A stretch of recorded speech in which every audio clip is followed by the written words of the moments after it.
Welcome to a video regarding cleaning up your file a bit. I have this icon I've designed. I have this icon that I vectorized, designed by one of my favorite Haida artists named Bill Reed. If you don't know him, his art's actually on the older Canadian $20 bills. So I have this design, and here I'll show you a couple little tricks in Illustrator. So first off, this design looks nice and clean, although if I go to View Outline, which is just going to show me the outline of my shapes, you're going to see that it's a little bit messy. Like these fragmented pieces that were left over when I image traced.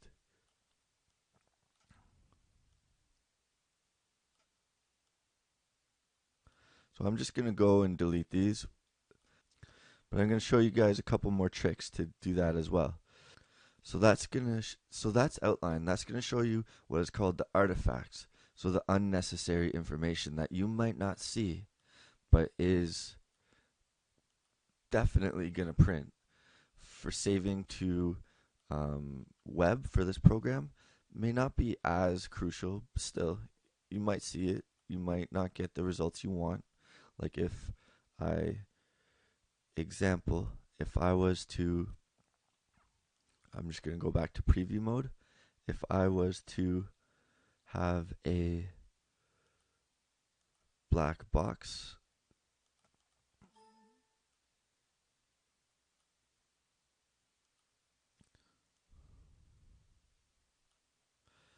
and I'm just going to send it to the back.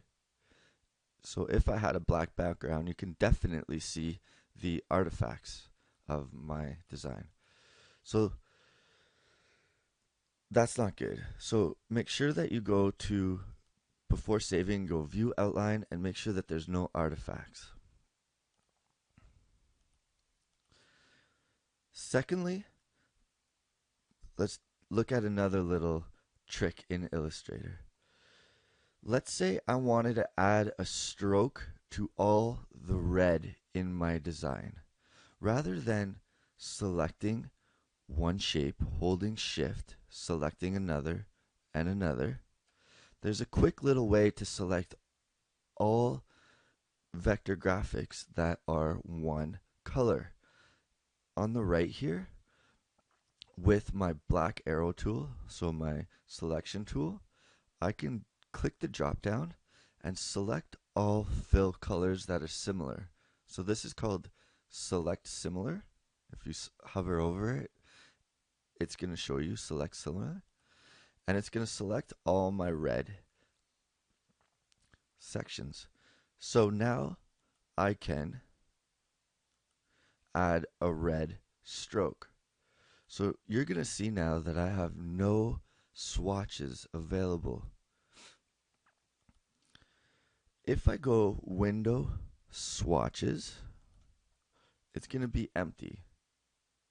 I can just pick from this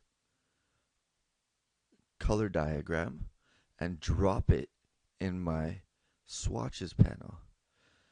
If I want to have a different color in my swatches panel, I can use the eyedropper tool, select the color. Oops, all my red was selected there. I can pick my eyedropper tool, select the color, and then click and drag it into my swatches palette.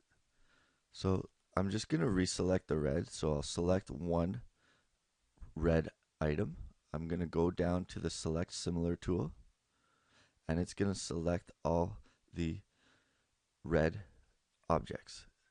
Now if I go to my swatches panel for the stroke, I can add a red stroke.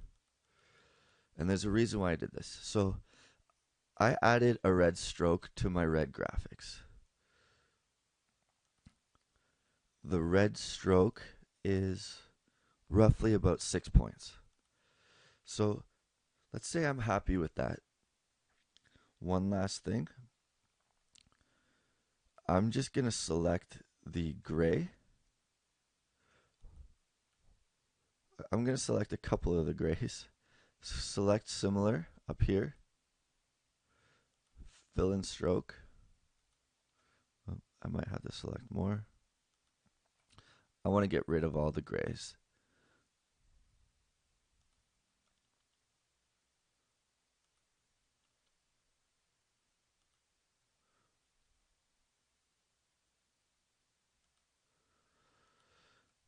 So one more way to get rid of colors. So if I want to get rid of these grays,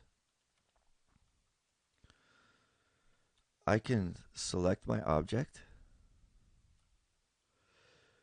go to the color recolor tool that we've learned, and I can select a gray and go and make it white. So just select these, drag it so that it's completely white. And I'm going to have a lot of grays in this graphic, and that just happened because of how I image traced it. I have about 8 grays here that I changed to white, to 100% white.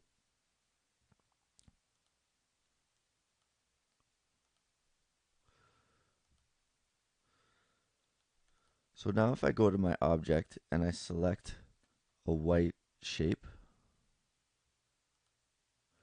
and then select all similar, it's going to select more of the similar backgrounds. And this is just a way of cleaning up my artifacts a little quicker. Just a little trick to save you time, to make your design crisp and